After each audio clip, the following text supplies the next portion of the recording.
Headline for the Houston Texans: they can win it all. This defense, I've been fortunate enough to be around the NFL since 2003. This is my 23rd postseason with NFL Network. The first Super Bowl I ever attended was the one that the Ravens won with their defense and Trent Dilfer and Brian Billick and beating up the Giants.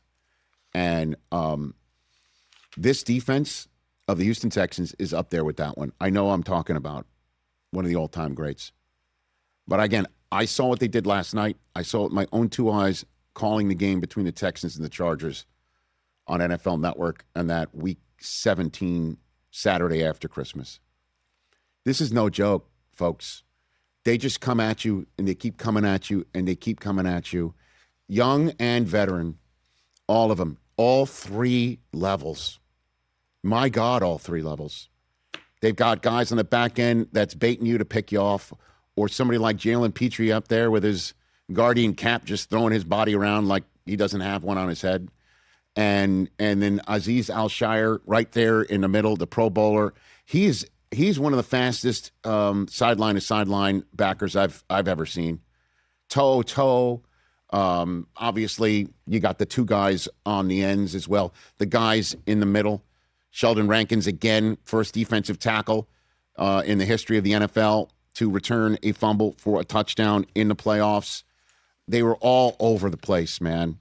All over the place. And when their quarterback couldn't hang on to snaps, everyone's wondering what was going on with C.J. Stroud last night. Now, the Steelers' defense is no joke as well.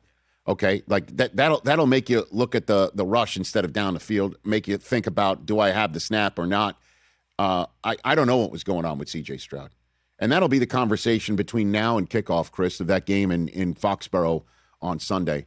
Is Stroud going to be good enough to overcome what inevitably will be some sort of remarkable athletic achievement, scoring play by Drake May, Travion Henderson, name the playmakers there.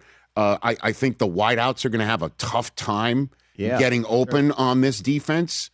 Just my first blush reaction of how that first game of Divisional Sunday is going to go. Agree. But is Stroud going to be putting up enough points on the board? Nico Collins got carted off. Yep. Again, not to go too deep on a preview here the day after the wild card Monday ended.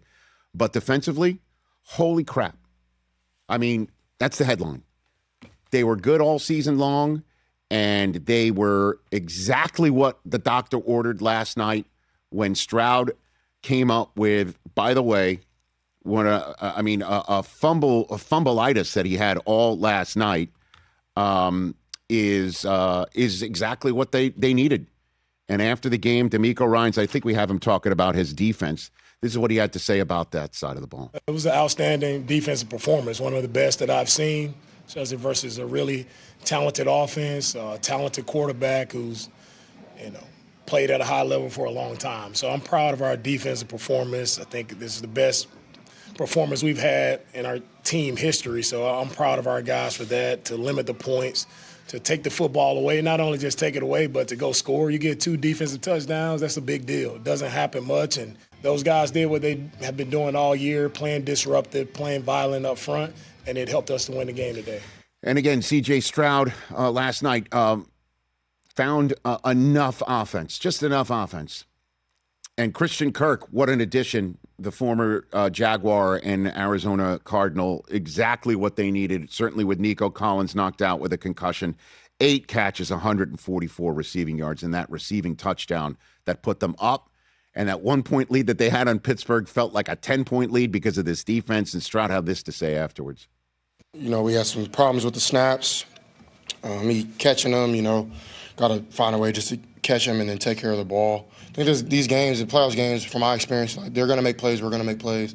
It's all about, moving forward and, trying your best to, flush it and keep going. So, I thought, every time we had to bounce back, we made more plays. So, I'm proud of our guys for having a little bit of resilience in those moments. And, to finish the game like that was really dope. Well, how you learn resilience? You start 0-3 and make the playoffs anyway, and you win a playoff game. The only other team to do that was the 1992 Los Angeles, or at the time, San Diego Chargers.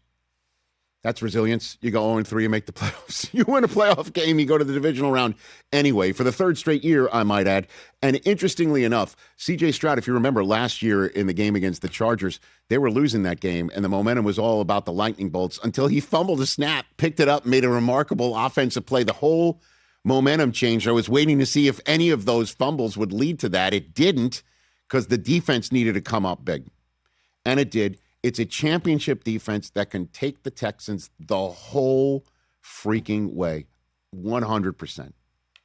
I don't think I'm stuttering when I say that. Those cats were nasty last night. Like, they're out there playing with bad intentions. Were they ever? Backs are out there blowing you up. Like, were they ever? You look at Danielle Hunter and you look at Wilkerson. They look like they should be, Chris, they look like they should be the WWE tag team champions. Right? Like, they're literally built like Love it. someone you just draw. Like, they don't seem real. Like, this team's a problem, man. 100%. Yeah, and they never played Drake May. We're going to find out. Well, yeah. We're going to find out. And Drake Bay's never played them. That's for damn sure.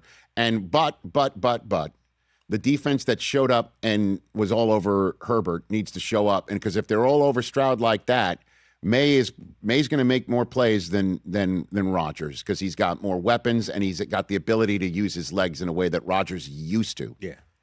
Don't forget, as we all wonder about Rodgers not coming back for season 22, what he was like in seasons 1 through about 18 or 20 of his career. Sensational. Oh, my God. First ballot stuff. Hey, you made it all the way to the end. Thanks for that. Check us out every single day streaming live on Disney Plus and the ESPN app 12 to 3 Eastern.